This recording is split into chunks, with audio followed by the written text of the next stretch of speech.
This is the Conservative Outlaw. Make sure you give us a like and a subscribe and share with your friends. It helps us out, helps the channel out, helps us bring you more information. Joining us right now is Oklahoma Republican Senator Markwayne Mullin. And Senator, thank you for being with us today. As this drags on, you have more and more people trying to figure out how and when this ends. There has been some reporting this morning from the Hill and other places suggesting that there are talks taking place behind the scenes. Are you aware of any of those talks with, I guess, moderate Democrats and Republicans kind of trying to figure out how to open things up? Yeah, I wouldn't really say it's been negotiating. It's timing more than negotiating. The Democrats that I've been privileged to have a good relationship with, I mean, we've talked, I don't know how many times around the table at my house. Last night, we were having a conversation. It's all about the timing of an off-ramp. They've been looking for an off-ramp. They thought after the No Kings rally, they would have an off-ramp. Unfortunately, Chuck Schumer felt like it tightened their grip, that they couldn't allow the Dems to release their hold on the government and quit using the American people as hostages or leverage points.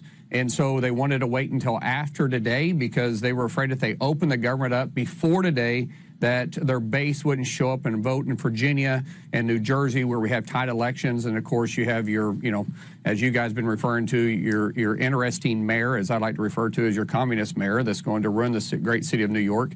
But after today, the negotiations to keep Dick Durbin from voting with us last week, which would have caused a jailbreak because he's a #2 Democrat in the Senate. He had expressed concerns about continuing keeping the federal government closed.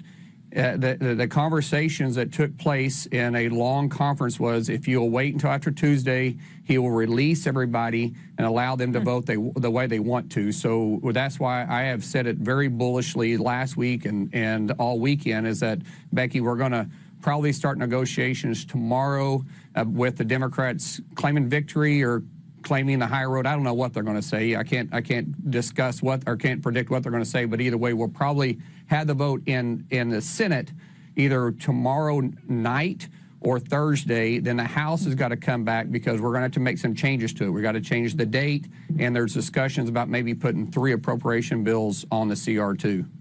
You think it's possible we could reopen the government this week then? Yes, I think we'll be open by Sunday. It depends on remember, once we vote on it, the House has 48 hours to basically get back. Now, I know the House GOP is having a conference call today. I will imagine on that conference call, they're going to tell their members they're going to go ahead and put their members on a 48-hour notice, tell them they need to be back here Friday. So I mean, there's going to be some discussions there too, because like I said, Becky, we're going to change the CR because we got to change the date at minimum. What we would like to do because the date only carried through later this month. Yeah. So we've already... Yeah. Right. It's just like almost a bookkeeping. The Senate does it, goes back to the House, they put that in there, and then it's done. Senator, I've often likened the Democrats to the Borg collective from Star Trek. I mean, it's almost they vote as a monolith a lot of times, and I think the Republicans could learn something from that. You got all these wacko, making a name for themselves. Democrats really never do that, but looking for a few good men or women, and I found one, and that is John Fetterman, who I don't know how he's not going to be allowed to stay in this party, because this is what he said.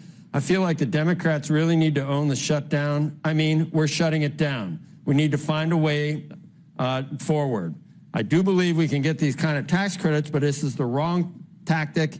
It was wrong when the Republicans did it, wrong now that we're driving it. We're hurting the very people that we fight for, and we're getting nothing for them.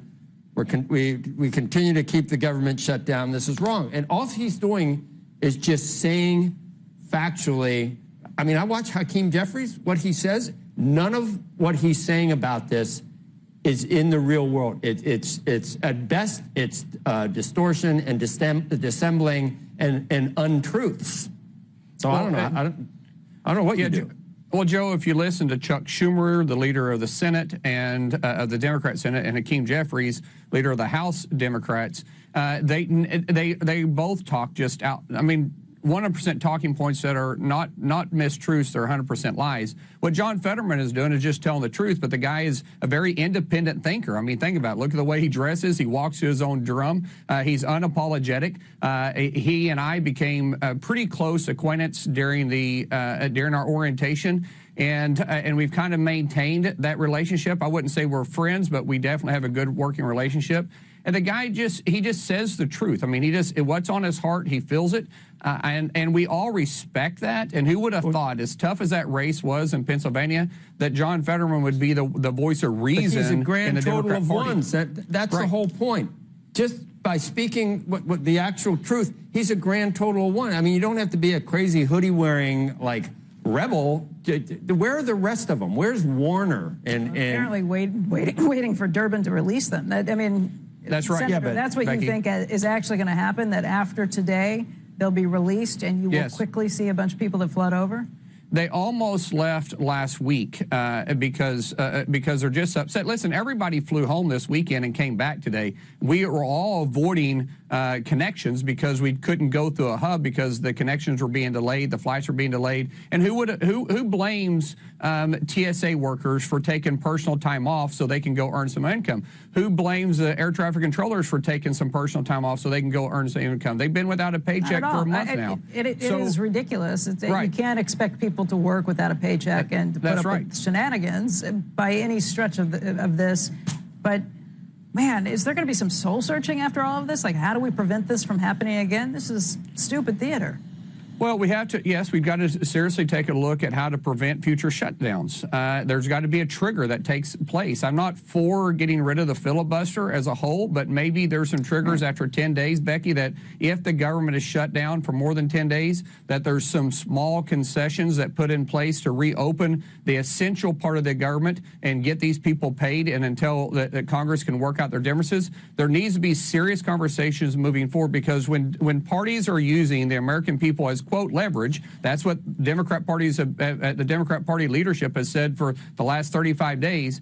That's a problem, because we're playing with people's lives. So this isn't a policy fight, Becky. This is a political fight that the Democrats are fighting, and we're trying to have a policy discussion. There's two totally different voices being spoke here, and there's no room to negotiate. You can't negotiate policy over politics. It doesn't work that way, and so you find yourself in the longest shutdown in history, which is where we're at today. So 16.8% of your constituents in Oklahoma didn't receive their expected SNAP benefits on November 1st. Is that correct? I mean, the numbers have jumped back and forth on which one is correct, but it's interesting because I spoke to Governor Stitt about this on Thursday, and he was saying, listen, the state's making some extra precautions, working with the tribes, making sure that we're having the benefits. I was talking to church leaders. One church group in Muskogee, Oklahoma, fed 120 people last night. That is unheard of. But it was interesting what the governor said. The governor said, yes, this is awful. We have some funds we're going to be using to fill the programs, but it's given us for the first time an opportunity to look underneath the hood, and we're discovering all types of fraud at the state level that we're able to cut right now because of this shutdown. So I guess there's a little bit of benefit, but it's not benefit enough to keep the government shut down and keep people's SNAP cards from being filled, because there is in between 400,000 to 600,000, depending on what numbers you look at, of Oklahoma that are dependent on either a full SNAP program or small benefit from it. Senator, very quickly, just looking through, if you will tell us, will you give us a heads up if you start to see movement on this, if you think that, okay, we're really here? Because if you say we can reopen the government this week, that is music to just about everybody's ears. Will you keep us up to speed, keep us up to date on what's happening? Yeah, you bet, Becky. And I'm telling you, I'm very confident we open the government back up before the week's out.